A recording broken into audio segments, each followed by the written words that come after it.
मोदी के चंदे के धंधे से अब पर्दा पूरी तरह से उठ चुका है। एक दिन पहले चुनाव आयोग ने जो आंकड़े जारी किए हैं उन्हें देखकर जनता समझ गई है कि इलेक्टोरल बॉन्ड और कुछ नहीं, बस मोदी की छापामार वसूली का जरिया है। चंदे की लिस्ट देखने से एक बात तो क्लियर है कि एसबीआई मोदी को बचाने के लिए डेटा देने में जानबूझकर देरी कर रहा था। अब आप समझिए कि कैसे मोदी ने एजेंसियों की धौंस दिखाकर कंपनियों से पैसे लूटे हैं। रेड मारो वसूली करो की कहानी पूरी क्रोनोलॉजी पर टिकी हुई है।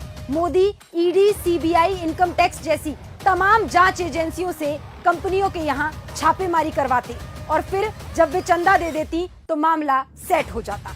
पहला मामला मेगा इंजीनियरिंग कंपनी का है। अक्टूबर 2019 में कंपनी पर छापा पड़ता है। फिर कंपनी उसी महीने में 5 करोड़ का इलेक्टोरल बॉन्ड बीजेपी को दे देती है और मामला सेट हो जाता है। ऐसे ही हीरो मोटोकॉर्प के यहाँ मार्च 2022 में रेड पड़ी। उसी साल अक्टूबर के महीने में कंपनी 20 करोड़ के बॉन्ड बीजेपी को देती है और मामला रफा दफा हो गया।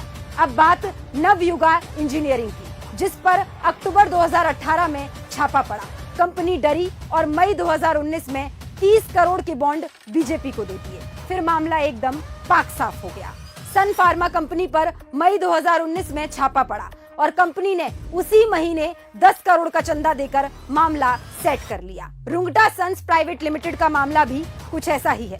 यहाँ दिसंबर 2023 में छापा पड़ता है और ठीक एक महीने बाद जनवरी 2024 में कंपनी बीजेपी को 50 करोड़ का चंदा दे देती है। यूनाइटेड फॉस्फोरस के यहाँ साल 2020 में छापा पड़ता है और फिर 2022 में कंपनी 50 करोड़ का चंदा देकर मामला रफा दफा कर लेती है। इतने में आप समझ गए होंगे कि आखिर इलेक्टोरल बॉन्ड के नाम पर मोदी कैसे डकैती का गोरख धंधा चला रहे थे। मोदी सरकार इसी लूट के मकसद से इलेक्टोरल बॉन्ड स्कीम लाई थी।